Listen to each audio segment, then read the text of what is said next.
പ്രിയപ്പെട്ട കുട്ടികളെ, ഇന്ന് ജൂലൈ 5 ബഷീർ ദിനം. ഓർമ്മകൾക്ക് മരണമില്ലല്ലോ.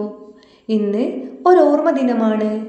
സാഹിത്യത്തിൻ്റെ സുൽത്താനായ ബേപ്പൂർ സുൽത്താൻ വൈക്കം മുഹമ്മദ് ബഷീർ നമ്മോട് വിട പറഞ്ഞിട്ട് ഇന്നേക്ക് 30 വർഷങ്ങൾ.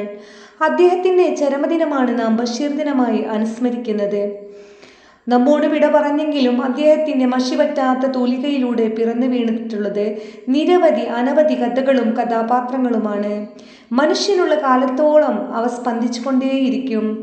നർമ്മം നിറഞ്ഞ കഥാപാത്രങ്ങളായ മണ്ടൻ മുത്തപ്പ, എട്ടുകാലി മമ്മൂഞ്ഞ്, ഒറ്റക്കണ്ണൻ പോക്കർ, ആനവാരി രാമൻകുട്ടി, പൊൻകുരിശ് തോമ, സാറാമ്മ, പാത്തുമ്മ, ആയിഷ, സൈനബ ഇവയൊക്കെ നമ്മെ ചിരിപ്പിക്കുകയും കരയിപ്പിക്കുകയും ചെയ്തിട്ടുണ്ട്.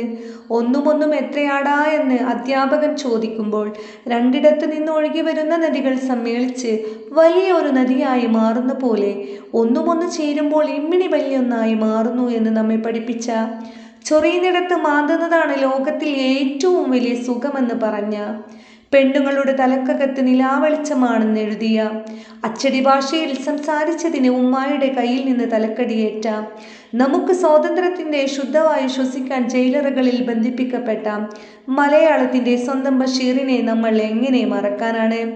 സാഹിത്യകാരൻ മാത്രമായിരുന്നില്ല ബഷീർ. സ്വാതന്ത്ര്യ സമര സേനാനി, സഞ്ചാരി, ജാലവിദ്യക്കാരൻ, ഹോട്ടൽ വണ്ടി ജീവനക്കാരൻ, പത്രപ്രവർത്തകനുമൊക്കെയായിരുന്നു. കരുണയായിരുന്നു ബഷീറിൻ്റെ ഭാഷ. ഞാനും നിങ്ങളും നമുക്കറിയാവുന്ന ചെറിയ വലിയ മനുഷ്യരുമായിരുന്നു ബഷീറിൻ്റെ മനുഷ്യർ.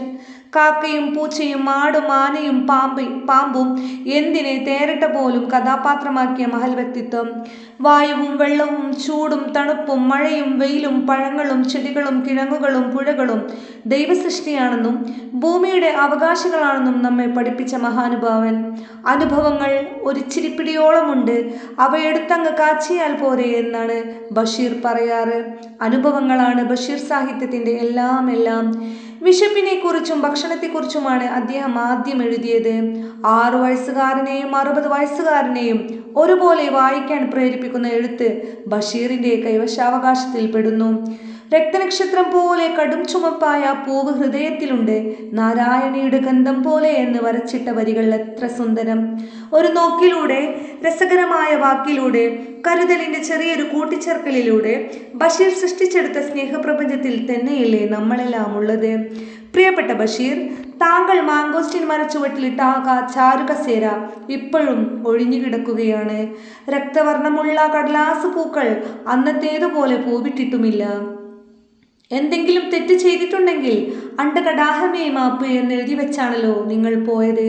പക്ഷേ നിങ്ങളില്ലാത്ത ഈ അണ്ടകടാഹം എത്ര കഠോരമാണെന്ന് താങ്കൾ തിരിച്ചറിയുക. പ്രിയ കുഞ്ഞുങ്ങളെ, നിങ്ങൾ സാഹിത്യത്തിൻ്റെ അക്ഷരലോകത്തേക്ക് പറന്നുയർന്നു വരിക. അതിൻ്റെ പൂക്കളിൽ നിന്ന് തേന്നുകരുക. അതിൻ്റെ അരുവിയിൽ നിന്ന് തെളിനീരുറവുകൾ പാനം ചെയ്യുക. ഈ ബഷീർ ദിനത്തിൽ ബഷീറിൻ്റെ ഒരു പുസ്തകമെങ്കിലും വായിക്കുമെന്ന് ദൃഢനിശ്ചയം എടുക്കുമെന്ന വിശ്വാസത്തിൽ എല്ലാവർക്കും നല്ലൊരു ദിനം ആശംസിക്കുന്നു. Thank you.